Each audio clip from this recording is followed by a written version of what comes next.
everybody. Welcome back to the Dinner Convo podcast. We're back again to ruin your weekend. I'm having a heart attack. Yeah, I'm having a heart attack. Get back to work. But this time, with me, Farden's back again to ruin your weekend as well. I'm really sorry that we get to ruin your weekend every now and then, whenever this comes out. I don't really know. But at the end of the day, first of all, thank you for 300 subscribers. It means a lot to us. The fact that people are watching our questionable content is a lot to us. People trying to understand what Fahim is saying like. Bruh. To help us in this endeavor of ours, we invited a Russian swimmer. I mean, I know that's really bad decision-making choices. Why a Russian swimmer for a podcast, as a podcast host, guest host? But he's really good at it. Trust me, a friend of mine, joining us all the way from United States, I believe. Kirill, can you have me, please?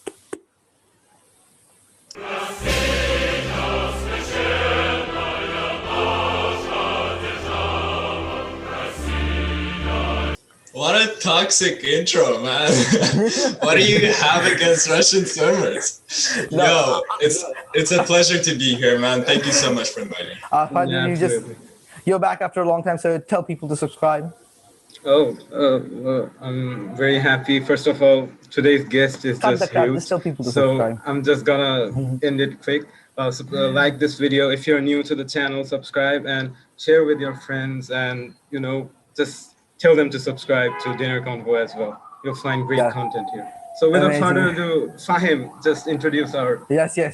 So seeking discomfort. If you've been watching YouTube for a while, you definitely learned this word. If you're not, you definitely are making questionable life decisions. So seeking discomfort is a term popularized by the channel Yes Theory. And well, they're just amazing. I have no other words to put it. And they've been huge inspirations. Real talk, guys, they've been real inspirations for us. And alhamdulillah, watching them is what made us start this podcast. We wanted to seek discomfort, as they say. And we never expected to get one of the guys from the S series. But here he is, joining us all the way from the United States, waking up early morning just so he can do this podcast with us. We're really honored. We're really flattered and honored to have him. Please welcome, joining us all the way from the United States, AMMAR KANDIL. AMMAR, can we have you? Yup. Hey, man, hey, what's up? Hey. How's it going? Let's go. Hey, man, how are you doing? I'm well. It's we have spring forward, so the time went up 1 hour. So now sunrise is super late. It's like sunrise is at 7:30. So I basically rose with the sun today, but happy to be here with you guys. And it's I've seen the work that you've put in and some of the amazing interviews that you've had during COVID, the lockdown, and it's been just great to see you guys start something from your living rooms, as the rest of the world had to adapt. So proud of the effort that you've put, and excited for our bond. Thank you very much. Thank you so much. I'm really sorry, I forgot the number of times Mohammed is in your name. Otherwise, I could have said your full name. Really sorry about that. All good. A lot of them. There's 3 Mohammeds in my name. That's great. Your name is beautiful. I really like your name, though. I'm just going to put it out. Before that, a disclaimer. Before we start the podcast, a disclaimer. What you're about to experience is one of the worst things in your life. But the way we see it is, we're prepping you for even worse things in life. So when you go to worse things in life, you'd be like, oh, I went through the Dinner Convo, so I can, inshallah, possibly go through this. So we're actually educating you for worse things in your life. So, great. Okay, so let's start this conversation, AMMAR. You actually did something really amazing the past week. It was a skydiving thing. It was a very daring thing. So talk to us about that. I'm really excited to know that. Yeah, of course. Towards making like a very special skydive happen, because I've always had the vision to go as high as I possibly can and jump head first and keep holding that head first jump until until the lowest point that I can get to, and that was my Halo jump. So Halo stands for high altitude, low opening, which is most famously done by Tom Cruise in Mission Impossible over Paris when he jumped there. So you gotta have full oxygen setup because the air is very thin up there. Different sequence of training because now you've got a lot more equipment on you. But as I said, it's like a lifelong dream, and about 2 years in training and almost losing my life in a car accident in the middle of that training 6 months ago. But end up bringing it to the finish line. And we even like during the jump day had so many unforeseen adversities and circumstances that came up, but we managed to pull it off. And I ended up jumping at sunset from 25,000 feet, minus 30 degrees Celsius up in the air. And I held my head down position with my coach for about 80 seconds, which was the longest I've ever focused on anything in my life. But yeah, I mean, truly, like it was just a different level of focus and presence that till this day I've been thinking about that moment every single day. It's like, yeah, it's the most powerful drug ever. It's just crazy how like my body went into a very like different state to just keep me calm and stable the way I was. But yeah, I can't wait to share that story. It comes out in 2 weeks on March 28th. So I'm in the process of telling it all and hopefully just sharing it with the audience, as I said, at the end of the month. Wow, we're happy to get a sneak peek to that before the rest of the audience gets it. Yeah. So you're basically the Tom Absolutely. Cruise of the YouTube world. You're the Tom Cruise of the YouTube world.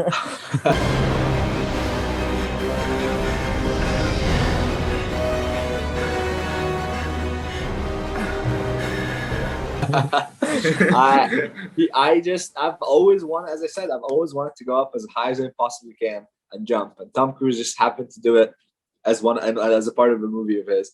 But yeah, I mean, it's definitely, I felt it's not an easy thing to pull off. There's a lot of people that came together to make this happen. And I'm just very grateful for the support that I received, because, I'm definitely even at a point in my skydiving career where this is a pretty advanced thing for me to do. But, luckily I've had, as I said, all the support around me that allowed me to pull it off.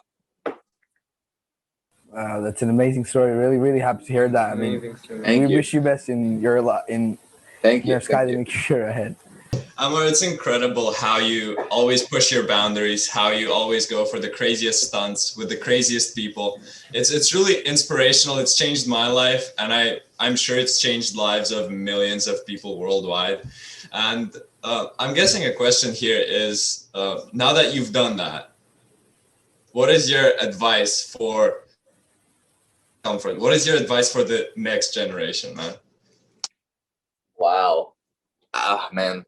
I mean, that's probably one of the most common questions that I get asked, and it's always like I try to like go deep to think about like the profound quote or this like very deep thing that doesn't sound generic, but it's truly what has worked best for me in my life is for me to follow my gut at every step of the way.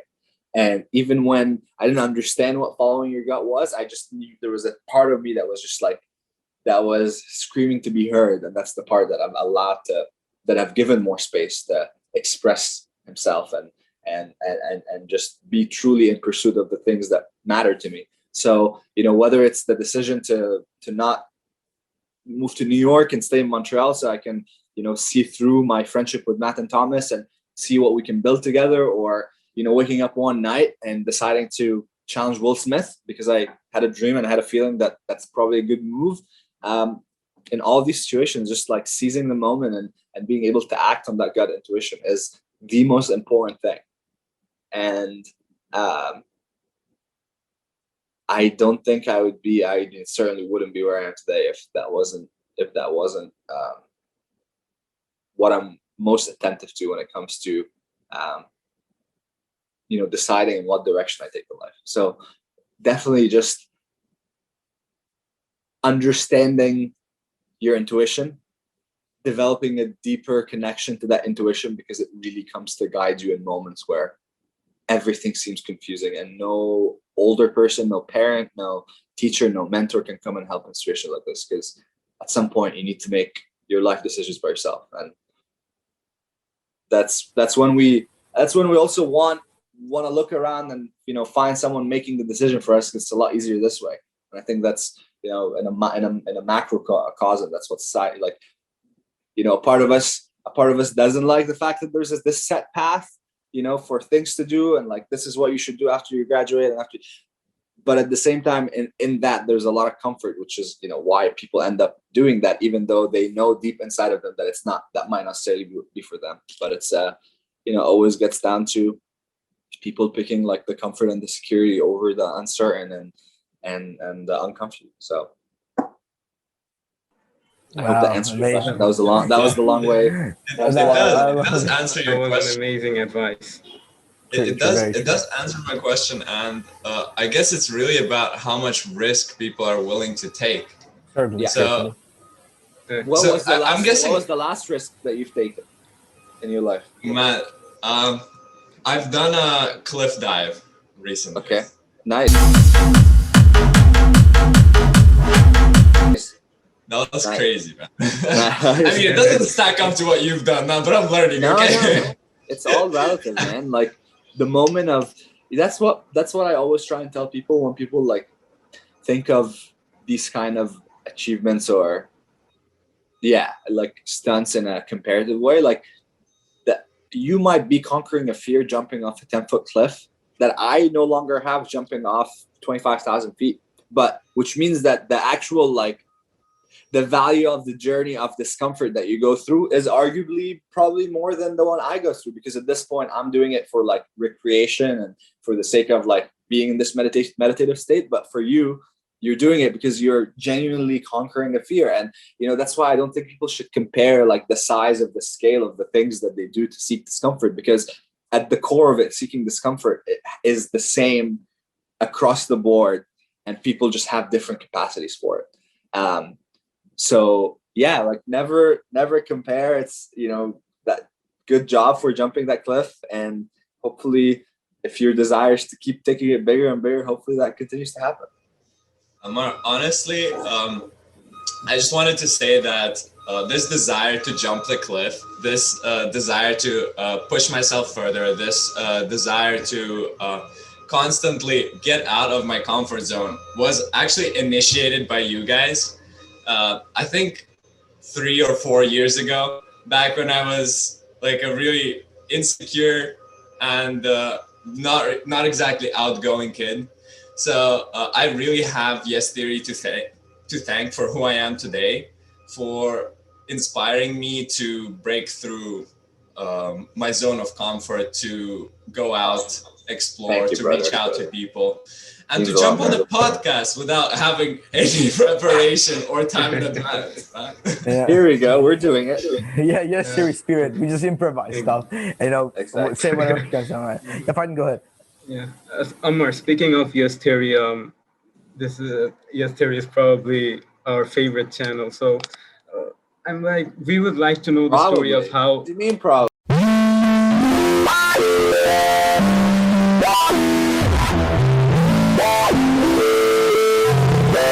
No, it was it is our favorite. I'm kidding. So we would like to know how Yes Theory was formed, and how did you come up with the name Yes Theory? Like, how did you guys came up with the name Yes Theory? Wow, how did Yes Theory form?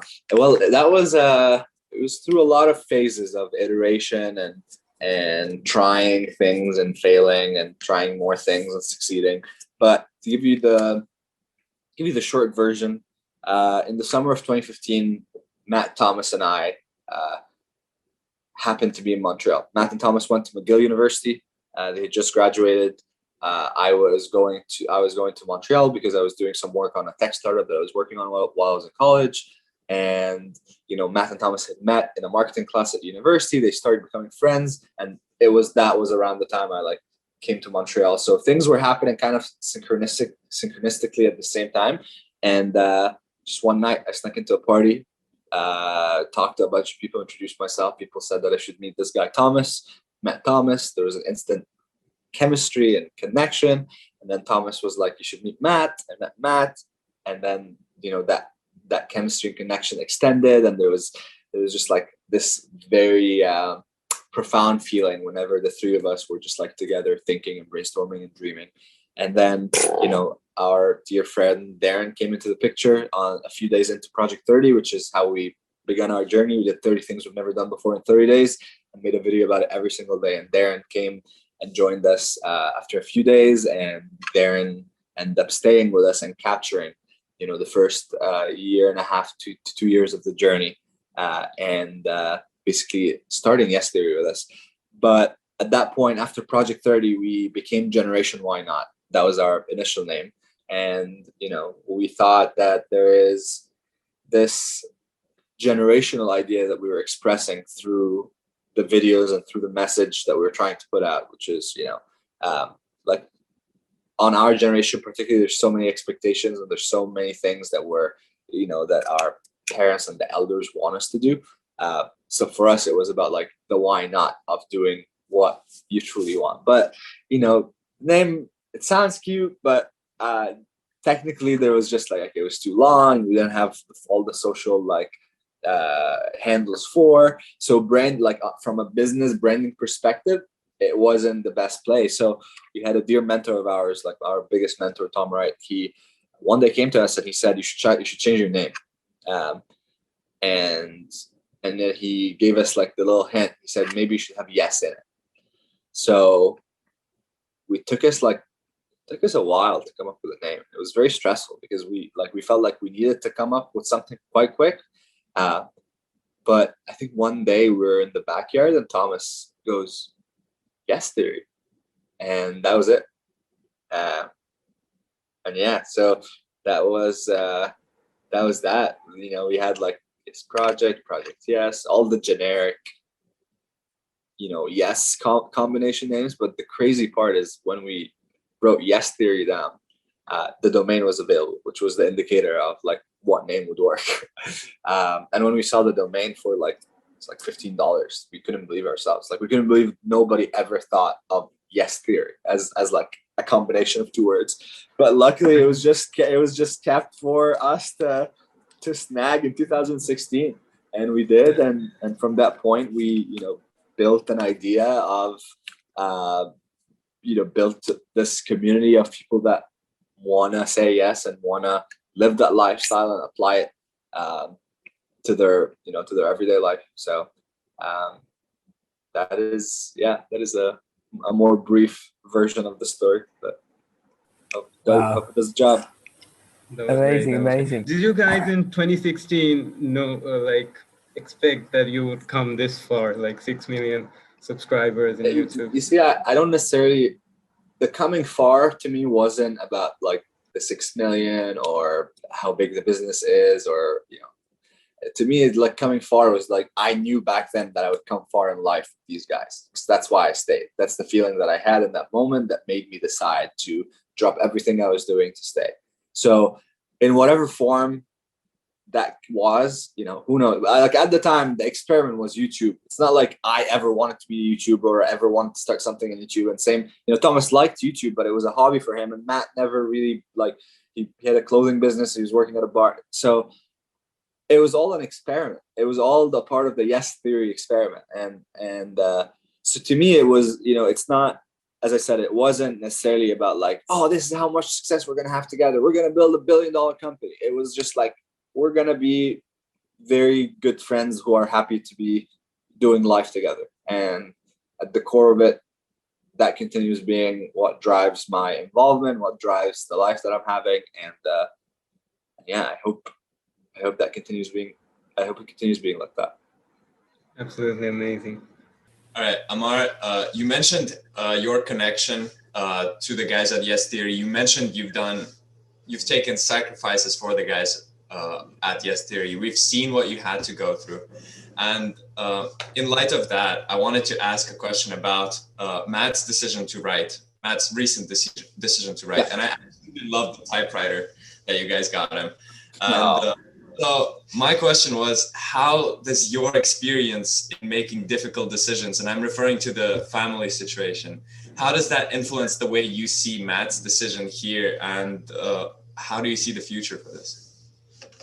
I know it's so interesting. People have been like reading very much into it and trying to make comparisons of like I've seen a few comments and I've gotten a few messages of like people, well, you know, you've made the sacrifice for the guys to stay in Yes Theory. And, you know, let me make it clear. Obviously, I didn't make the sacrifice for anyone. I made the sacrifice because I believed in the value of what we're doing and the power that it can, you know, bring to people in the world and people who are, you know, so desperately looking for a community and for something to belong to. So I did that from my deep belief in it and in this movement and what we're building. And, you know, obviously of course I wanted to continue living my life with Matt and Thomas, but I wouldn't label it as I made the sacrifice for them.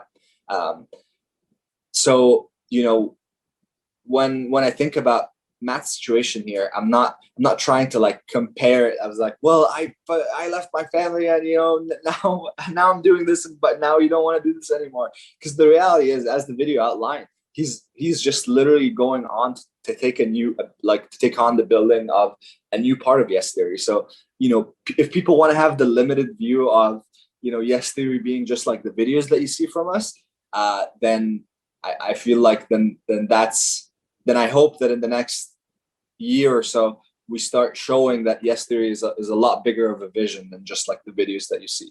And you know, that's one of the, you know, we do this periodic checks with the SFAM community, and you know, there's different leaders and on the SFAM Facebook page, and we tried to just understand what's going on in the community right now and what's some of the feedback that is being given. And there was, you know, a few points about Yes Theory as a business and the fact that people see us being more like business oriented now, or trying to like do sponsorships. And, you know, it's almost like a sense of like a purist kind of mentality about this. And people are like, we liked you more when you were like doing the hitchhiking videos that had no money.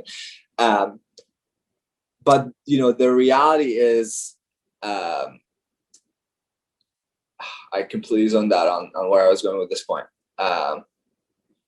Take your time, no worries, take your time, it's fine. Yeah, where was I going? I was trying to demonstrate the... Yeah, sure, no worries, man. Take your time, no worries. Take your time. We would love whatever's coming out of you around, trust me. Oh, thank you, brother, appreciate it.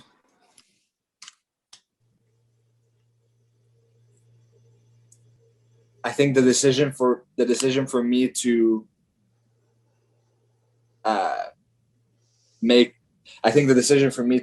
continue with Yes Theory and risk all the repercussions with my family and my culture I feel was just as hard for me as it was hard for Matt to, you know, make the decision to make a change and go on to take a whole new part of Yes Theory to build and develop. And, you know, Matt is a very gifted writer, and he's I don't read because I'm pretty dyslexic and I'm very ADHD, so I only listen. But when Matt writes, I read, and, you know, I'm always excited to see what comes out of his hand. And so back to the point is, I think it was just as hard for Matt to make that decision as it was for me to make my own decision. And, you know, it's maybe they both look like they're going in different directions, but the reality is they're both actually in the exact same direction, because both decisions were made to follow one's gut and one's intuition towards what you truly want to do. And for me at that point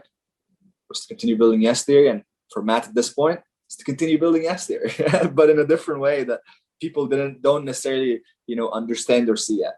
I can't wait for you to complete building your city, honestly. No, you don't go this small, man. Ammar, you mentioned that you're gonna grow Yes Theory to as big as it can get. So I just wanted to ask, so when can I secure the citizenship at the country of Yes? Oh my God, I have the same question. Yeah, I was gonna ask that. Same for me. I got free from Yes Fam. For the Yes Fam. You see, I have big dreams and big goals in that domain. Don't even get me started, because I don't know if I should share this, but maybe I will, because it's an idea.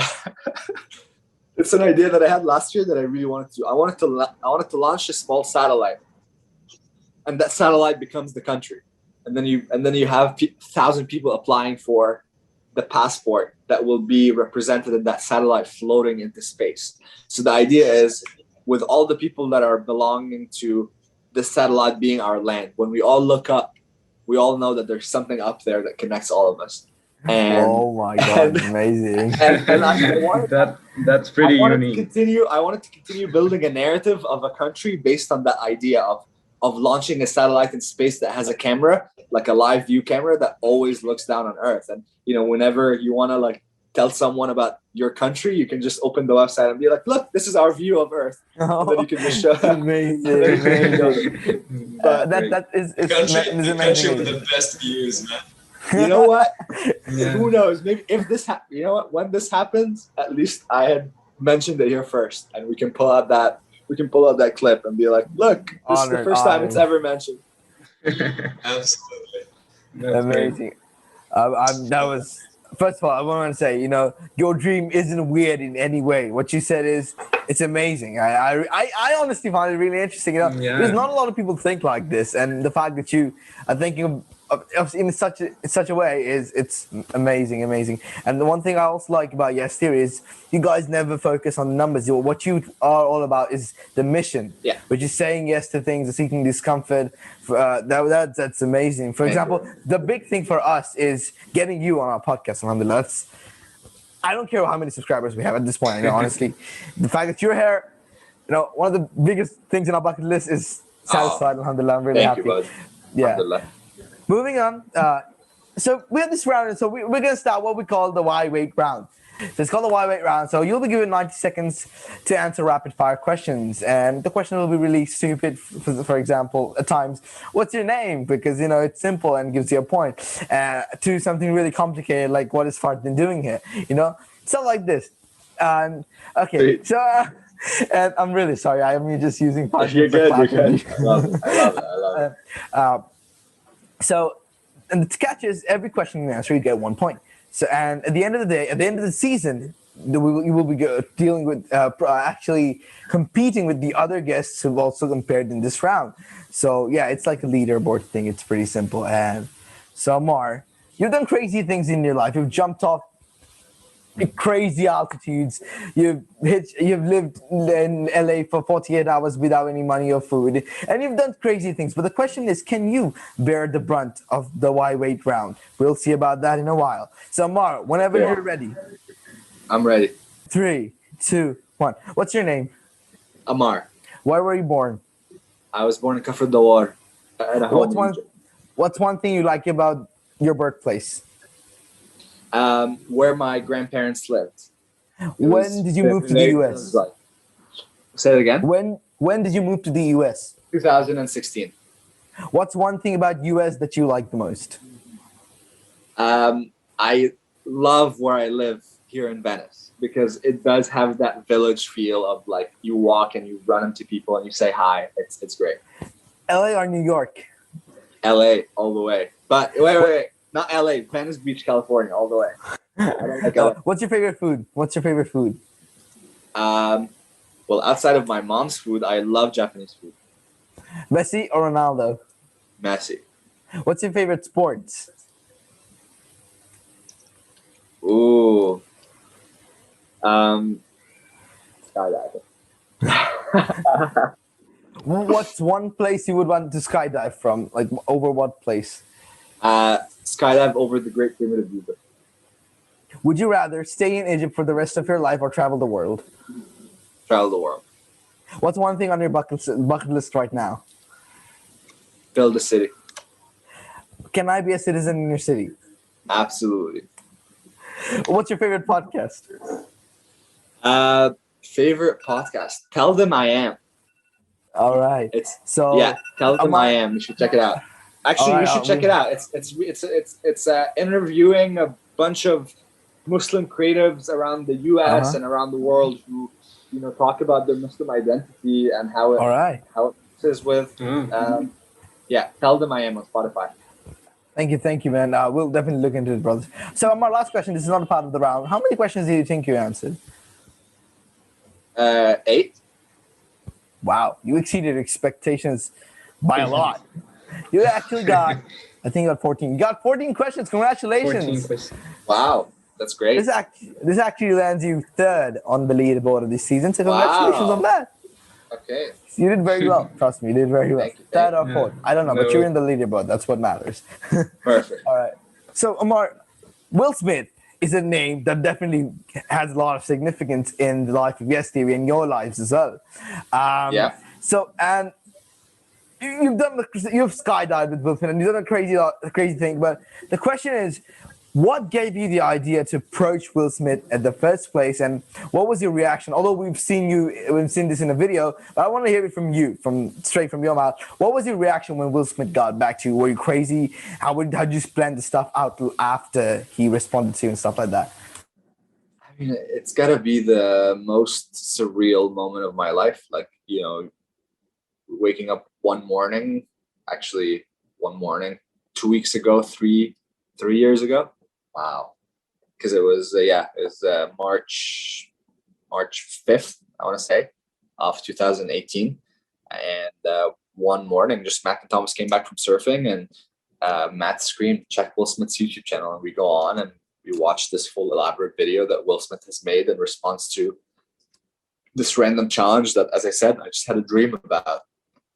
Like, actually a night dream. And I woke up, wrote something on my board so I don't forget. And then I pitched the idea to Matt Thomas the following day. And the idea here was Will Smith is one of our biggest inspirations ever. And at the time he was, he had just started a YouTube channel. We're seeing this like direction from him of wanting to like conquer his fear. He was doing very yes theory things when he first started the channel.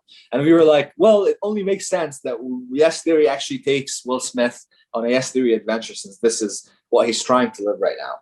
And so we did exactly that, connected the dots, and, you know, Will ended up responding very well to yes theory and being such a fan of the concept. And, you know, it was at that point in the lifetime of our brand, we had just hit 1 million subscribers like the month before. And it was the biggest, he was the biggest celebrity that we could possibly have validating yes theory and what we do, and like to really endorse the brand in the biggest way possible. So as I said, he responded in the biggest way he could, and we ended up for his 50th birthday heli bungee jumping on top of the Grand Canyon. Amazing. Yeah. Ammar, who has had the most influence in your life, or who has been the most influential person in your life? Wow, that's a good question. Who's been the most influential person in my life? I mean, it's gotta be Matt and Thomas. I feel by virtue of the relationship and the closeness. I mean, they are the people that I've spent my 20s with. You know, they are you know, my biggest supporters. They're my biggest inspirations. They're, you know, my biggest critics. They're all of it. So yeah, in my everyday life, it's definitely them. In terms of, I guess, other role models, other people who've had influence in my life, Bassem Youssef, who is dubbed as the Egyptian Jon Stewart. During the revolution in Egypt, he started a satirical show that made fun of the system and paid the repercussions. He now is pretty much exiled from Egypt. He lives in LA, but his journey and the things that he allowed me to understand about my country, my people, the revolution were pretty pivotal for my life. Who else inspired by? I mean, yeah, that's like in my day-to-day, these are two people that I'm, as I said, just deeply inspired by. Amazing. My partners. Yeah. That was great to know. Yeah, I really like the fact that you actually said you were inspired by your friends, which is really uncommon to see nowadays. You know, people you just tend to take up. That's amazing. I really, really appreciate that. Pardon, I'm not inspired by you in a new manner. I just want to clear that clear, right? No, I think it's just like, what a waste if you're not inspired by your friends. Yeah, what a waste if you're not inspired by the people that you're spending most of your time with. What a waste it is to be not inspired by the content that you watch, by what you spend most of your time giving your attention to and like looking like straight at. There's just so many examples, because, you know, the whole thing of like, you're the average of, you know, your 5 best friends. It's not just about the 5 best friends.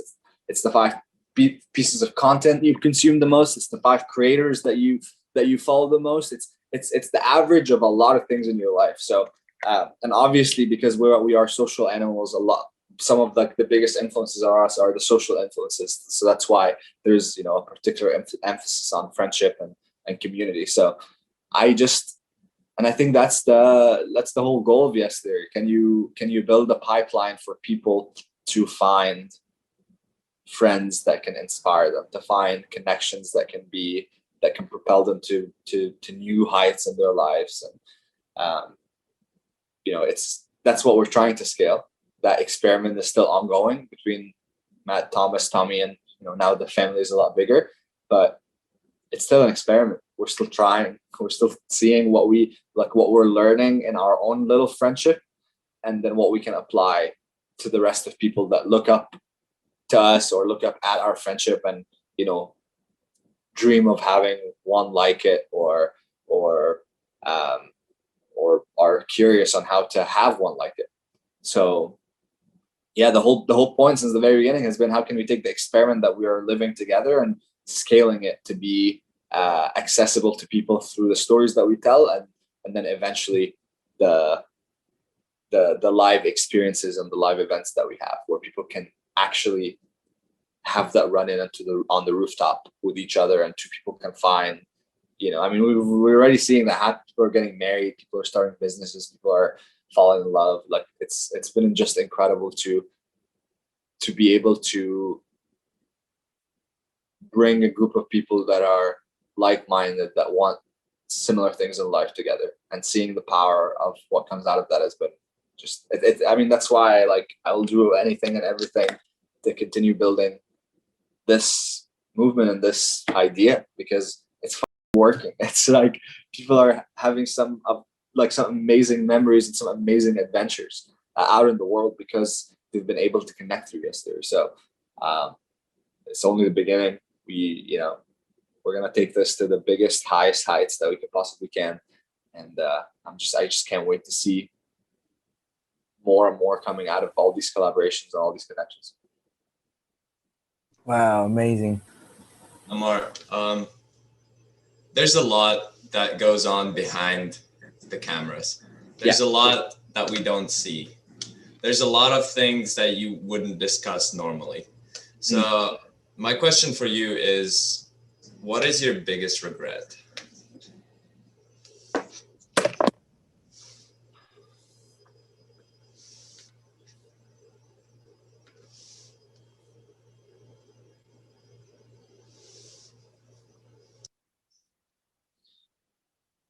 Yeah, I also, usually when I'm asked that question, I try, I think deeply about it to see what is actually a regret. And I think because of the way I perceive my own experiences, I just, regret isn't a part of the vocabulary. It's a part of the equation in my mind. Because I think it's a very inefficient way of digesting your own experiences, is to keep being stuck at, if it's a timeline, to keep being stuck at something, and you're like, but if I did this, or if I did that. And for me, it's just I wanna always see the good that can come out of making a bad decision, and what I learn from it. So I have a hard time recalling a particular regret, because in my mind, my framing of regrets or moments where I should feel regret is always a moment of just having an opportunity to grow, and having an opportunity to see what is another really dumb thing that I could have done if I hadn't done this, and learn my lesson from it. So I always just frame to believe that whatever wrong thing that I did or regret that I have is only for a bigger growth and a bigger lesson. Amazing. Really loved it. If you live with regrets, you just stay behind, because I think, I believe that happiness is about, it's not about the money. It's not about the luxury things of the life, material things of life. It's about doing something that you love to do and not regretting it, regardless of the repercussions of you face. It's all about learning from that. And while you've shown, with your statements, you've shown that's amazing. Really like it. So, thank you. Phil, that was I didn't want to put that out. The build up to the question was okay. amazing. Actually, my biggest regret is not buying Bitcoin. That's a big asset.